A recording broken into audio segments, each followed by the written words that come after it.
Hobart and across Tasmania. My name's Paul McIntyre, 20 to 8. This Saturday gone, and I'm sure you probably realise, was Threatened Species Day. A day especially relevant to Tasmania, considering the current plight of the Tasmanian devils, the swift parrot, and sadly a great many other species, not all with as high a public profile. But here in Australia's island state, we shouldn't need any single day to think about endangered species, as the reminders of extinction are sadly all around us, on our beer labels, buildings, even in the parks Hobartians visit for recreation.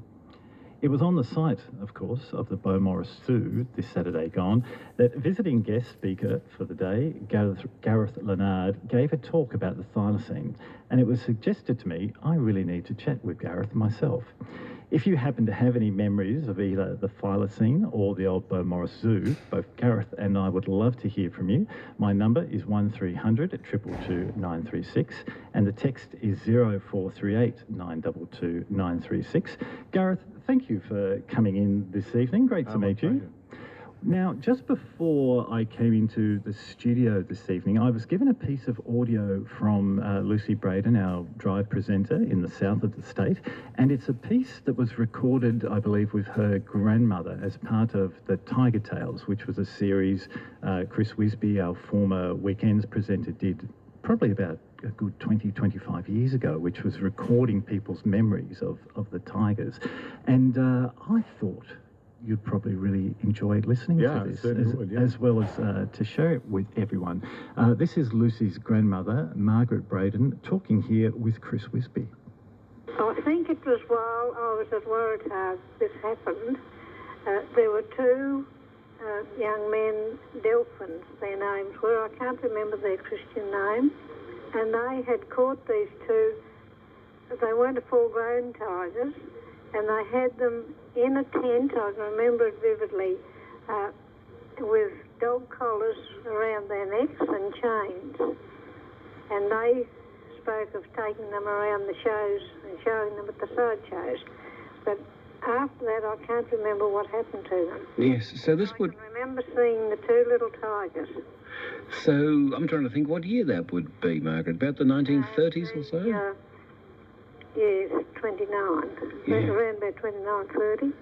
Did they create a bit of a stir in the community? Were they getting rare at that time? I was going to see them, and I heard a lady say the other day they call them hyenas. Well, this is right too. We always call them hyenas. And we don't know what happened to those two then? No, I couldn't tell you what happened to them, but there might be somebody else listening perhaps that would remember them. And that was Margaret Braden talking there with Chris Wisby from a series called Tiger Tales, going back a good 20 years or so. Chris talking to people about their own memories of the tiger, maybe their interactions with the tigers or the sounds they heard, what they saw. If you have any, and it doesn't have to be your own memories of the tiger, but it might be a story passed down by your parents or grandparents, love to hear it. 1300 222 936. The text is 0438 922 936. My guest is Gareth Linnard. Gareth has an interest in not only the Tassie tiger, but the Beaumaris Zoo site. Gareth, what is your particular interest? Well, my particular aim and interest is just to clarify what happened to the thylacine between 1922 and 1936, and that was a very interesting piece of audio, and I've got to say very significant, because it's the first time we've ever had anybody describe the show tent of the Delphine brothers. And if the Christian names were Roy and Dan, that was October around 1930, and I'll tell you what happened to the two tigers. One died, the other one was sold to Beaumaris on, I think it was October the 17th, was the Mercury article, and it was the week before, it was immediately after the Burney show that they arrived at the zoo. And that's the last contemporary recorded thylacine acquired by Beaumaris, and that's the last contemporarily recorded live capture that we have of a thylacine. So the Delphine capture is extremely significant. So that's a fantastic way to start for me, and I'm really, really impressed. Thank you very much. Oh, no, look, it's good to finally have an answer as to what happened to those two. Gareth, how did you first become interested in the thylacine? Oh, it's been almost a lifelong thing. I was a kid of about 16. I was putting my boots on, getting ready to go to the pub. I think it was a Friday. and I looked up and I saw this animatronic thing with stripes walking about on the screen. I never found out later on it was on the ABC's Nature of Australia series. And from that moment on, I just had always loved the thylacine. Gareth, we've got a call from Graham on Bruny Island. What I might get you to do is just put those headphones on, if that's okay. Of course. And Graham has a story. Graham, thank you for calling in. You're speaking with Paul and Gareth here. Yeah, hi, Paul. Hi, Gareth. Hi. I was living in Bali for a while, only a couple of years ago, and we had some school teachers from Irian Jaya come to stay with us for a conference, and I showed them a photo of the thylacine because I'd heard about tigers being in New Guinea, and I said, have you ever seen any of these animals where you live? And they said, oh yes, one of the villages nearby killed 2 puppies because they were eating their chickens. Oh, interesting. I've certainly heard of the reports of the thylacine on Irian Jaya and a little bit in Papua New Guinea. So I believe they call it the Dobsina over there. A fella called Ned Terry went up there. Oh, I don't remember the decade. I think it was the 90s. But yeah, that's very interesting. Thanks. Yeah, this was only about 2 or 3 years ago. Oh, right. Okay. And Graham, did they make any or give you any description of what the animals sounded like or how big they were? No, they didn't say what they sounded like. I mean, they were puppies. So I just presumed that maybe they saw them when they were dead. Goodness.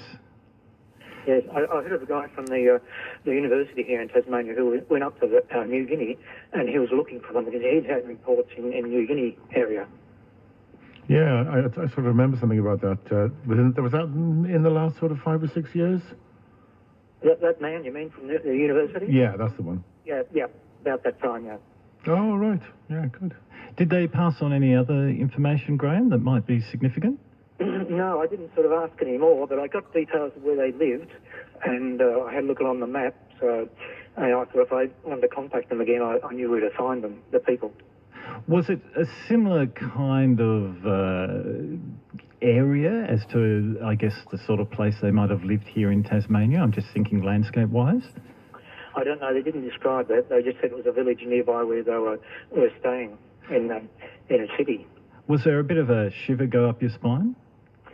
Well, I sort of thought they were there because I'd heard this before from other reports, people seeing them there, and there are a lot of Australian animals there, wallabies and so on.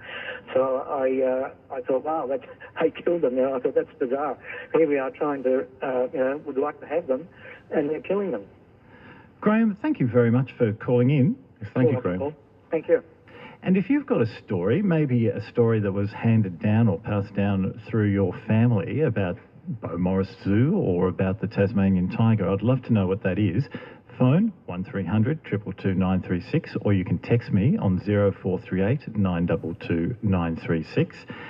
Gareth, what do we know about the character of the thylacine? The character of the thylacine? Well, again, it's in the days when the thylacine was in the wild, sort of observational field biology was very much in its infancy, perhaps to not actually existing very strongly. There's a lot of lab-based dissections. Again, though, so, but the thing that we got to infer from about the behaviour would be the sort of the tales of the bushmen and the people who encountered it. Now, tales from a zoo wouldn't be any good because they wouldn't be behaving in a natural way. And whilst when they were in captivity in zoos, they displayed something called stereotypic behaviour, which is a repetitive set of actions. Like, I'm sure we've all seen the film where he paces up and down, and in the Berlin Zoo, it's been speculated that they chewed the bars, and there are skulls from Berlin with severe sort of wear to the lower canines, I believe it is. So, but in terms of wild behaviour, as I say, it's the stories of the people who encountered them. Unfortunately, these are very contradictory, but I think probably and I'm certainly no authority on this, but I think probably what we're looking at was a reasonably sort of retiring, quite a shy perhaps, but not.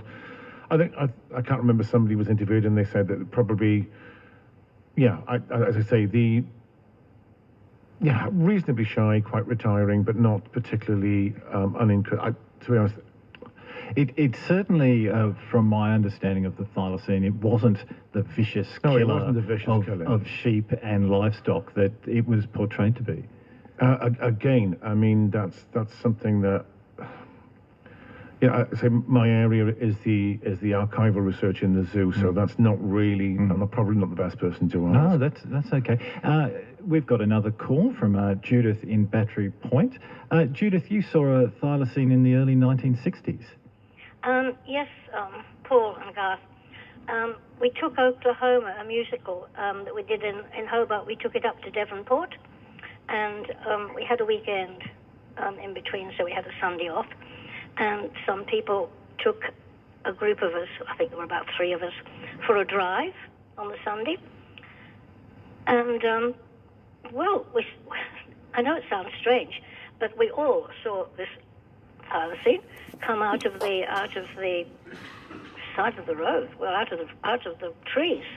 And so we stopped the car and got out, and the person who was driving the car actually went to the back of his car to get a gun to shoot it, but we stopped him. And we were making such a commotion, of course, the jolly thylacine went back into the wood. But we saw it. I mean, not just one of us saw it, we all saw it. And it would have been early 1960s, I think. And this was outside of Devonport? Yes. How big do you recall it being?